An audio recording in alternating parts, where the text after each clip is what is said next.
We've heard for the past 2 days from sufferers, survivors, in a word, the real heroes. The rest of us are only witnesses, witnesses to what you tell us you have endured and to the travesties that you have suffered. Are we needed? Young John Lai told us yes, that if it weren't for people like you, persons in prison would not be freed. Persons who are forgotten by most of the world's population and totally forgotten by the United Nations would not one day come here to New York, to their homes, wherever it may be, in freedom, restored to a real life.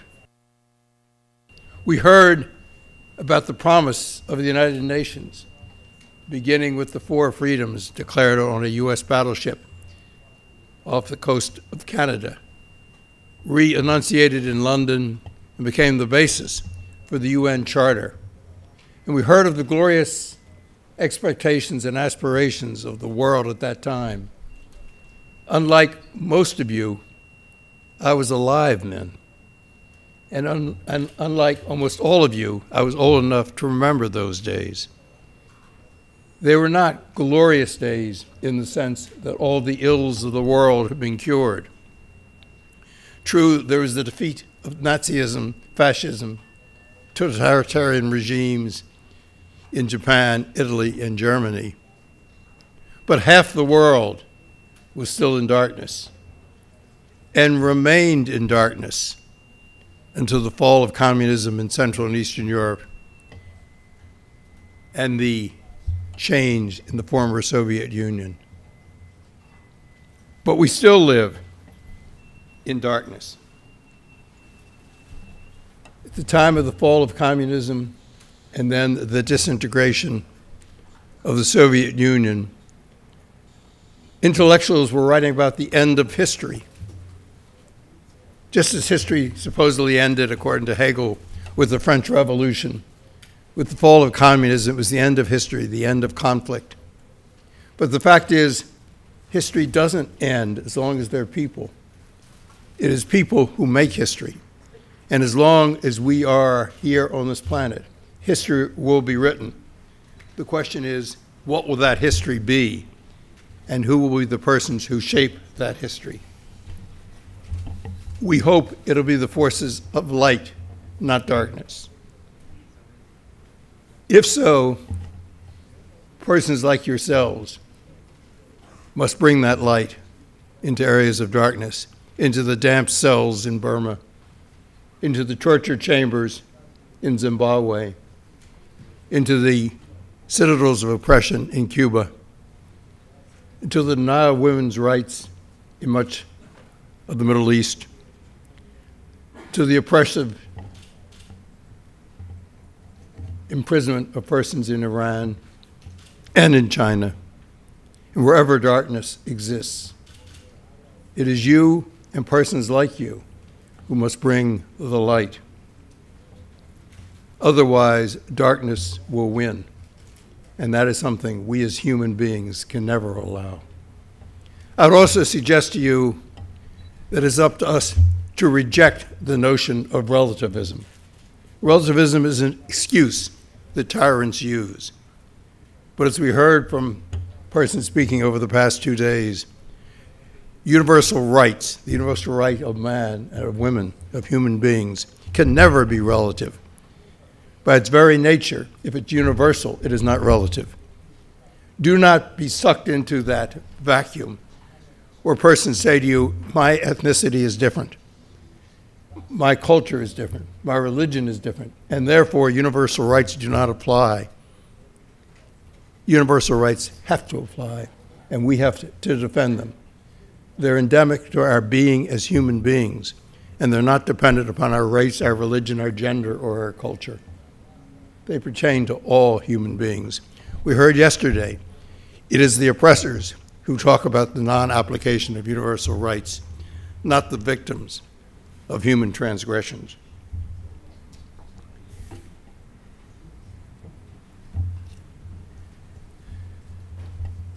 Unfortunately, there's a great deal of cynicism that we encounter.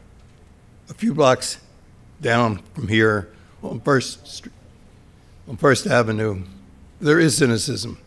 Persons stand up talking about the rights of citizens in their countries, but they're not protecting those rights. They advocate rights, but do not apply them even to their own citizens. They use them as a political weapon to advance their cause, whether it be an ideological cause or a national cause, the advancement of the rights of their country as they see it, or the ideology that they advocate. But they do not protect. They do not protect their own citizens, and they don't fight for the rights of citizens elsewhere, applying standards that apply to human beings because of our universality. We know how the UN bodies work. Unfortunately, they've been politicized. The raison d'etre of the United Nations today is not the protection of human rights, civil rights, political rights, but the advancement of state interests. And those state interests compromise on issues of great concern to all of us, whether it be China, Russia, countries in Africa, countries in the Middle East, each of which will overlook the transgressions of the other in the hopes that their own transgressions are not singled out, identified, and condemned. And in the process, those speaking for the victims of human rights are met with a wall of indifference, if not opposition. The way to break it down is to continue to speak, to adopt declarations such as we hope you will adopt here today, and above all, never be silent. Silence is the enemy of freedom.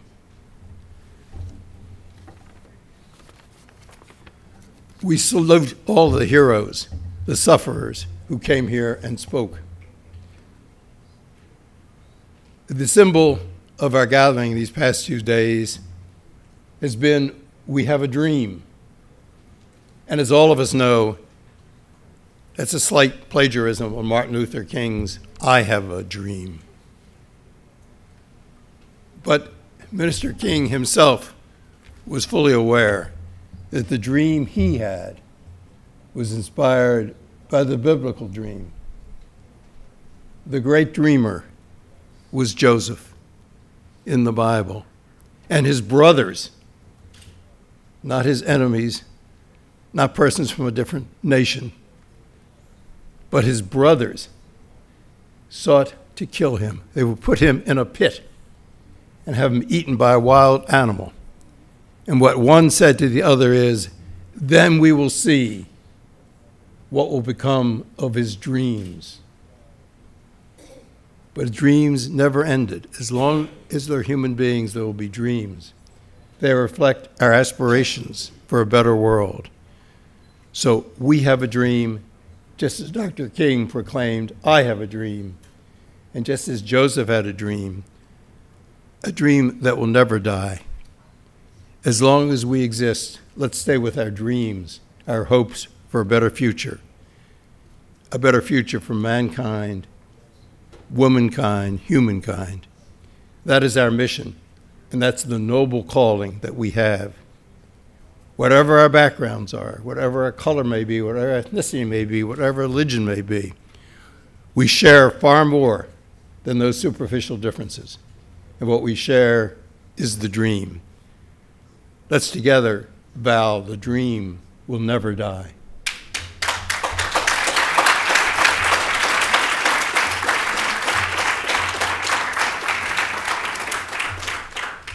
My inadequate words cannot compare with the noble expressions we heard. Hillel suggested that I might just refer to some of the very poignant, moving quotations, statements by our speakers. Syrian dissident Rami Nachli, he spoke about the Arab Spring. He talked about the dictatorships that will first pull down the rights of people to organize. But as he said, people must organize to express themselves in our real names or in virtual names. In other words, we must speak out. Then we heard the eloquent John Lee, who talked about his being in solitary confinement for years. And he ended up by saying, we must ask ourselves today, how is the UN Charter, which speaks so eloquently to the aspirations of people to live free lives, how can it be ignored by its signatory states? And that is a profound question. And former Iranian political prisoner Ahmad Badiji spoke also when he said Europeans should have been a little more forceful in pressuring Iran. The world should have been listening, but we were ignored. He said, I have a dream for all governments around the world to know no dictatorial government will change by talk and dialogue alone. And we heard from Nasser Wardi, anti-slavery activist and American Islamic Congress Civil Rights Outreach Director. He spoke of the dream of a pluralistic society that respects individual rights. And again, from Iranian prisoner of conscience, Ayatollah Buttigieg, currently imprisoned in Irvin prison in Iran. We heard the statement that he had delivered for this purpose by the spokeswoman. He is a religious leader in Iran who calls for what? An Ayatollah calling for religious tolerance, freedom, and pluralism. And I can go on and on. Persons who are imprisoned in Burma, in Cuba, in other countries of oppression, speaking out, telling us of the torture they endured, the hardships they endured, the inhuman conditions under which they existed. Persons in North Korea, a Tibetan nun, activists from Darfur, the 3 persons from Darfur, none of them could be more moving. Manute Bol's brother is right here. You know who Manute Bol was? He was a Sudanese basketball player. He was 7'3", and I was trying to figure out whether you were 7'3" or 7'4", but whatever it may be. Welcome, and we heard your story, and it was enormously moving, as was that of the 2 other persons from the Sudan. We've worked with you for the last several years, and we will continue to work with you for as long as it takes to bring some justice to Darfur and to persons of South Sudan. We heard from women of courage this afternoon, very moving testimony. The inhumane conditions under which women exist in this world, and not just in the non-democratic countries, as was pointed out, even in democratic countries, in colleges and universities in the United States, women are abused, women are attacked, women are sexually attacked. And it is a condition which cannot be permitted to continue. And we all have an obligation, all of us, to speak out on that issue as we do on all issues affecting the rights of our fellow human beings. We thank you for being here. We thank you for your participation. Hillel has the declaration, which we hope you will consider. And we thank you for what you have done today. We thank you for the promise that you bring to tomorrow.